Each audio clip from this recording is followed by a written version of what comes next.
हुड्डा परिवार पर सीएम सैनी ने फिर साधा निशाना। बोले, इस चुनाव से भूपेंद्र हुड्डा भी भाग रहे हैं। विपक्षी नेता लोकसभा चुनाव लड़ने से डर रहे हैं। भूपेंद्र हुड्डा ने ठोकी चुनावी ताल। बोले, मैं रोहतक से चुनाव लड़ूंगा। बीजेपी में दम है तो आ जाए मैदान में। बाहरी उम्मीदवारों के आरोपों पर बोले धनखड़, तंवर और जिंदल को छोड़कर बाकी सभी हमारे साथ पुराने समय से जुड़े थे। भ्रष्टाचारियों की बीजेपी में कोई जगह नहीं। जेल में धार्मिक किताब रखने पर केजरीवाल पर अनिल विज का तंज। बोले, इन्होंने पहले पढ़ी होती तो ये नौबत ही ना आती। सोनीपत में प्रेमी जोड़े ने ट्रेन के आगे कूदकर दी जान। दोनों एक ही गांव से थे। शादी नहीं होता देख उठाया घातक कदम। फरीदाबाद में सट्टेबाजों पर छापेमारी करने गई क्राइम ब्रांच की टीम पर पथराव। कई पुलिसकर्मी घायल। सुनीता केजरीवाल से दिल्ली के आप विधायकों ने की मुलाकात। बोले, केजरीवाल दिल्ली के मुख्यमंत्री हैं और रहेंगे। इस्तीफा ना दे केजरीवाल, जनता उनके साथ। पीएम मोदी का राहुल गांधी पर बड़ा हमला। बोले, कांग्रेस के शहजादे बौखला गए हैं। सत्ता से बाहर हुए तो कर रहे हैं आग लगने की बात। राहुल ने कहा था, अगर तीसरी बार बीजेपी आई तो देश में लग जाएगी आग। पतंजलि भ्रामक विज्ञापन मामले में योग गुरु रामदेव को सुप्रीम कोर्ट से फटकार। कहा, कंटेम्प्ट ऑफ कोर्ट की करेंगे कार्रवाई। झूठा हलफनामा देने का भी चलेगा केस। दिल्ली की मंत्री आतिशी का सनसनीखेज दावा। कहा, चुनाव से पहले आपके 4 और नेता किए जाएंगे गिरफ्तार। मैं, सौरभ, राघव और दुर्गेश पाठक पर एक्शन की तैयारी। मुझे अप्रोच कर कहा, करियर बचाने के लिए बीजेपी में आ जाओ। आतिशी के दावे पर बीजेपी का पलटवार। कहा, केजरीवाल ने ही नाम लेकर आतिशी और सौरभ भारद्वाज को फंसाया। आप में शुरू हो चुकी है कुर्सी की लड़ाई। और इस साल पहले से भी ज्यादा सताएगी गर्मी। अप्रैल और जून तक आम दिनों से ज्यादा रहेगा तापमान। हीट वेव भी कर सकती है परेशान।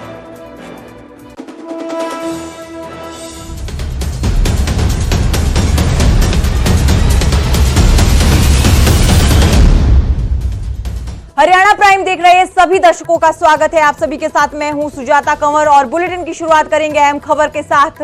करनाल के दौरे पर थे आज मुख्यमंत्री नायब सिंह सैनी, जहां उन्होंने एक बड़ा बयान दिया है। उन्होंने कहा कि विपक्षी पार्टी के नेता लोकसभा चुनाव से पहले ही डर चुके हैं। इस चुनाव में भूपेंद्र सिंह हुड्डा भी भाग रहा है। इसके साथ साथ उन्होंने कहा कि घमंडिया गठबंधन के हर नेता के ऊपर दाग है। केजरीवाल को इस्तीफा दे देना चाहिए। करनाल उपचुनाव को हाईकोर्ट में चुनौती देने पर भी उन्होंने बयान दिया। उन्होंने कहा कि जो कुछ भी हाईकोर्ट कहेगी वो उन्हें मान्य होगा।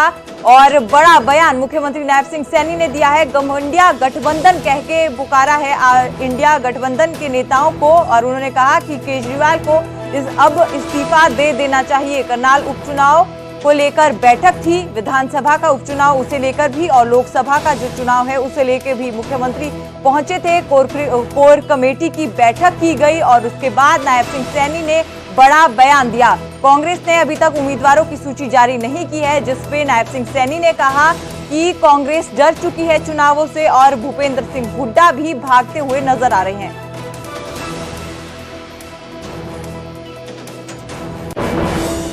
क्योंकि अभी आवश्यकता है, 6 महीने से ज्यादा का समय है और 6 महीने तक कहीं ना कहीं अगर कोई जिम्मेवारी मिलती है उस जिम्मेवारी के ऊपर हमें उस पद के ऊपर जाना। भारतीय जनता पार्टी लगातार चुनावी प्रचार कर रही है। कांग्रेस की अभी तक लिस्ट भी नहीं है भाई, कैसे क्या समझते हैं सर आप? आपके और पूर्व मुख्यमंत्री के खिलाफ कोई कैंडिडेट अब तक घोषित नहीं किया है, कैसे देखते हैं?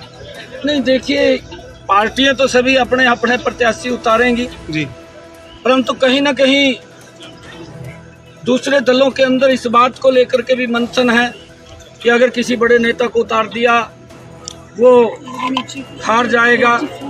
वो देखते हैं कि अपना वजन किसी दूसरे के ऊपर डालें और उसको लेकर के कहीं ना कहीं उनके अंदर एक भय का वातावरण जो बना हुआ भूपेंद्र सिंह है, हुड्डा कहते हैं मैं चुनाव नहीं लड़ूंगा, दीपेंद्र लड़ेंगे। वो वही उसी का परिणाम है। पिछले चुनाव के अंदर तो वो भी मैदान के अंदर उतर गया था, अब मैदान से भाग रहा है। यही तो भय इन लोगों। वहीं बीजेपी के पूर्व प्रदेशाध्यक्ष ओम प्रकाश धनखड़ ने न्यूज 18 से खास बातचीत की। घोषणा पत्र के लिए टोल फ्री नंबर जारी किए हैं बीजेपी ने, ये जानकारी ओम प्रकाश धनखड़ ने दी। चुनावी घोषणा पत्र में आम आदमी के सुझावों को शामिल किया गया है और 4 अप्रैल को फिर से बैठक होने जा रही है। आपको बता दें कि ओम प्रकाश धनखड़ जो हैं वो राष्ट्रीय चुनाव घोषणा समिति के सदस्य बने हैं, जिस पर उन्होंने आगे जानकारी दी कि उधार के उम्मीदवारों के जो आरोप लगे हैं बीजेपी पर, उस पर भी धनखड़ ने कहा कि तंवर और जिंदल को छोड़कर बाकी सभी हमारे पुराने साथी हैं, भ्रष्टाचारियों की बीजेपी में कोई जगह नहीं है। तो ओम प्रकाश धनखड़ का ये बड़ा बयान सामने आया।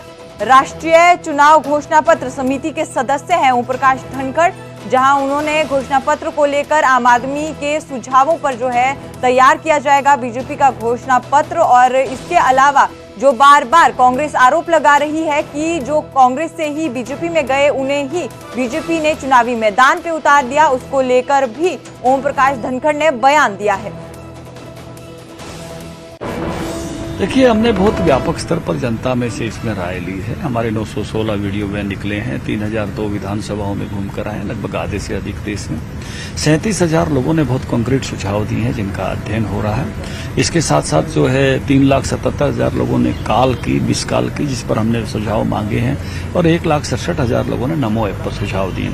कल हमारी 27 सदस्यीय कमेटी ठाकुर राजनाथ सिंह जी के नेतृत्व में बैठी थी और सबने अपनी अपनी बात कही है। कैटेगराइजेशन हुआ है, किसान के लिए क्या है, युवा के लिए क्या है, गरीब के लिए क्या है, महिला के लिए क्या है, एससी के लिए क्या है, एसटी के लिए क्या है, व्यापारी के लिए क्या है, समाज के हर वर्ग की जो है उसमें चर्चा हुई है। उसके साथ साथ सेक्शंस की चर्चा भी हुई है, चिकित्सा क्षेत्र के लिए, शिक्षा के क्षेत्र के लिए, इंफ्रास्ट्रक्चर के क्षेत्र के लिए। तो एक व्यापक चर्चा 3-4 घंटे की मैराथन बैठक में ये सब चला है और फिर से एक बार बैठने वाले हैं। जब इसका फाइनल स्वरूप आ जाएगा तो फिर इस पर आगे बढ़ेंगे। कहीं जो घोषणा पत्र का नाम जो संकल्प पत्र रखा था, अब की बार उसको मोदी की गारंटी, कुछ इस तरह का नाम दिया जा रहा है। कल कोई ऐसा विषय तो तय नहीं हुआ, जब भी नाम रखेंगे तो जरूर आपके साथ साझा करेंगे कि इस बार इस रूप में जो है घोषणा पत्र आ रहा है। धनखड़ जी, हरियाणा के संदर्भ में अगर बात करें तो 10 लोकसभा सीटें हैं और 10 उम्मीदवार खड़े किए गए हैं, तो कहीं ना कहीं उसमें से कांग्रेस वाले भी आरोप लगा रहे हैं और भाजपा के भी कार्यकर्ता जो हैं वो दबी आवाज में कहते हैं कि 6 जो कैंडिडेट हैं वो बाहर से उधार लेने पड़े। इतनी पुरानी पार्टी है तो क्या 6-10 कैंडिडेट तक तैयार नहीं कर पाए चुनाव के लिए? बंतो जी कौन सी पार्टी के? मेरी पार्टी की बचपन से कार्यकर्ता है, जिस दिन शादी होकर आई उस दिन से बात कर रहा हूँ। मनोहर लाल जी किस पार्टी के हैं? मेरी पार्टी के जो है संघ के संसद प्रचारक के नाते से हैं। मोहन लाल जी मेरी पार्टी के महामंत्री हैं, वर्षों से कार्यकर्ता हैं। अरविंद शर्मा पिछली बार भी हमारी पार्टी से ही चुनाव लड़े थे, कमल के फूल पर सांसद बने थे, वही कैंडिडेट हैं। राव इंद्रजीत सिंह जी 2013 से बीजेपी में कमल के चिन्ह पर 2 बार बने हैं, मंत्री हैं, वो भी मेरी पार्टी। कृष्णपाल गुर्जर जी हमारी पार्टी के हैं। आप भिवानी धर्मवीर जी आ जाइए, 2 बार से हमारे सांसद हैं कमल के फूल पर। आप जो चौधरी रणजीत सिंह जी हैं 5 साल से हमारी सरकार में साझे में चले हुए थे, कैसे नए कह सकते हो? आप तंवर जी को नया कह सकते हो, नवीन को नया कह सकते हो। और 25% का बदलाव तो संविधान भी कहता है बीजेपी का कि कार्यकारिणी में 25% नए लोग जोड़ो, तो कोई बहुत बड़ा वो बदलाव नहीं है। मामूली से 2 लोगों को नया जोड़ा गया है और सब पार्टी के पुराने लड़े हुए।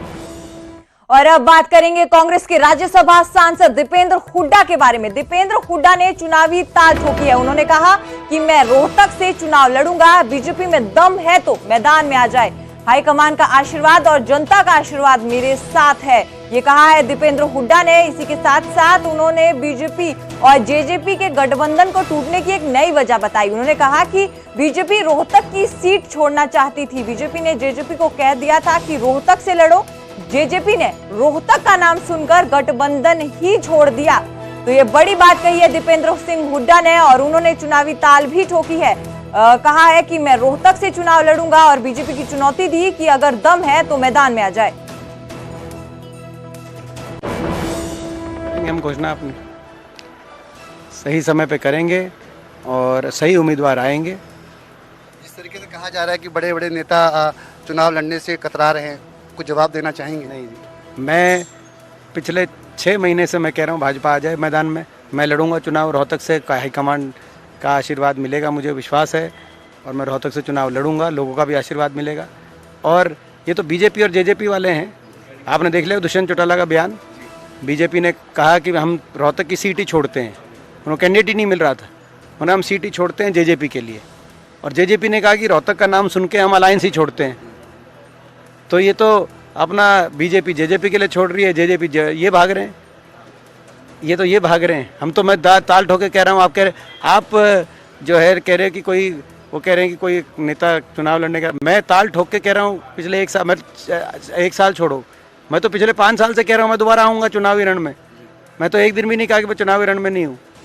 तो आज जो है, हाँ ये ज़रूर है कि उनके आकलन में मैं तो छोटा मोटा आदमी हूँ, लेकिन आप भी अपना आकलन लगाओ, हम भी हैं, हम चुनाव लड़ रहे हैं। एक आखिरी कमेंट सर, जो लोग आपकी पार्टी छोड़कर बीजेपी में गए और बीजेपी ने उन्हें अपना उम्मीदवार बनाया है, उनके लिए क्या कहेंगे? भाजपा के अंदर कोई क्या फैसला ले वो तो भाजपा वाले बता।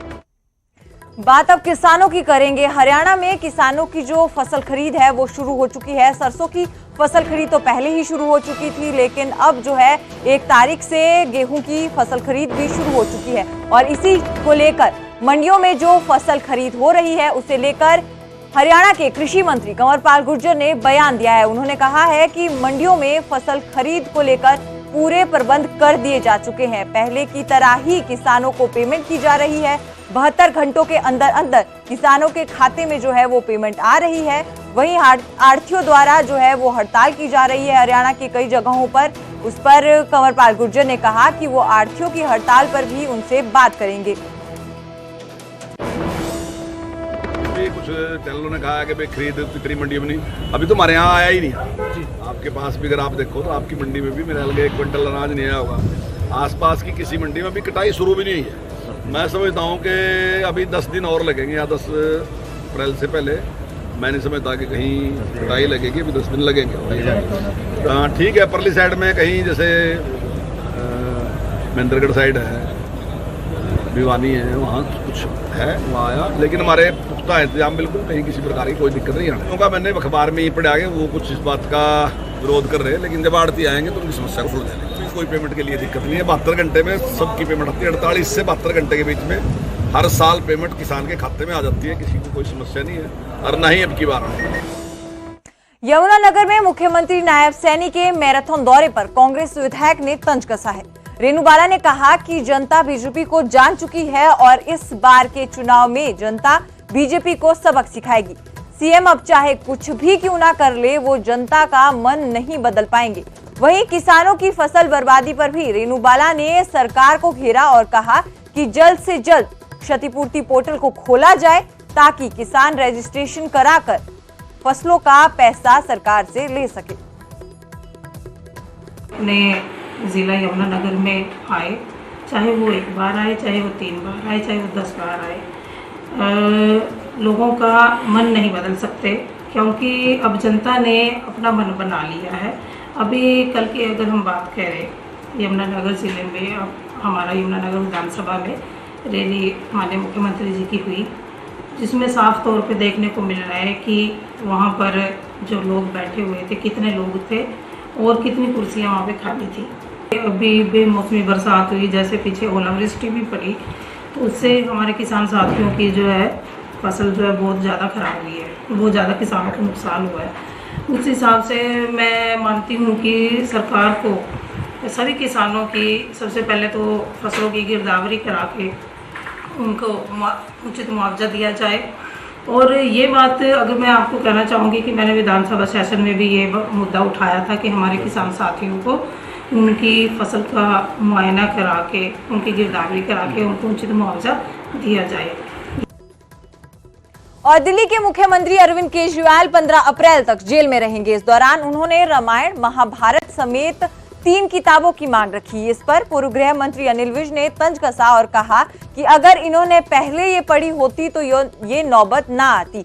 दिल्ली में हुई इंडिया गठबंधन की रैली पर भी विज ने कहा कि जो बात इन्होंने रैली के जरिए कही है, ये बात उनके वकील को कोर्ट में कहनी चाहिए थी।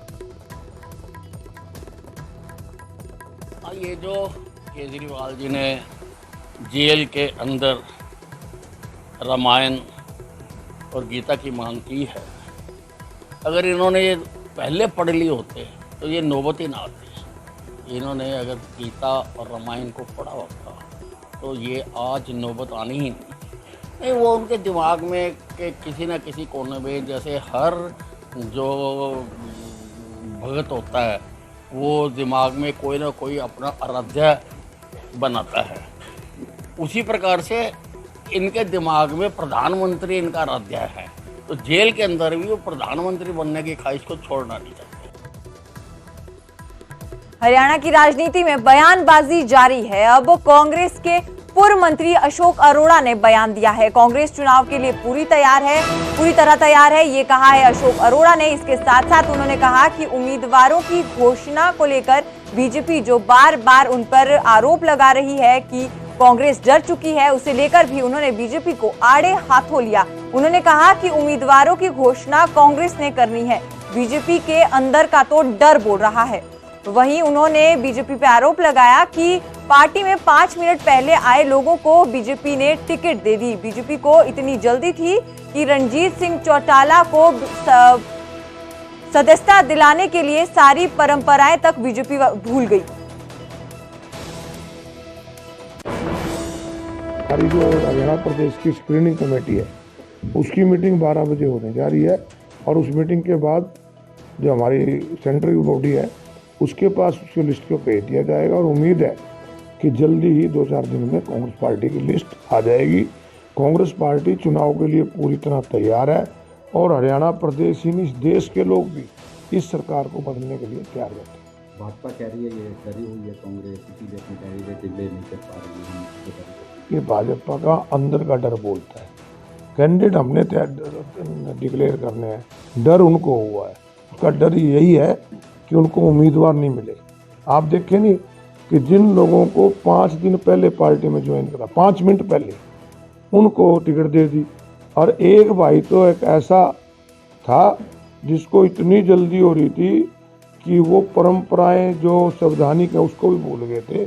कोई भी इंडिपेंडेंट एमएलए किसी भी पार्टी को ज्वाइन करता है पहले वो विधानसभा की सदस्यता से इस्तीफा देते हैं, परंतु चौधरी रणजीत सिंह ये भी भूल गए कि उनको सरसों की खरीद को लेकर सरकार के दावों पर सवाल उठ खड़ रहे हैं। मामला चरखी दादरी का है, जहां सरसों की फसल बेचने आए किसान ने आरोप लगाया कि फसल कटाई को छोड़कर उन्हें मंडी की लंबी लाइनों में खड़े रहना पड़ रहा है, लेकिन इसके बावजूद भी उनकी फसल नहीं बिक रही है।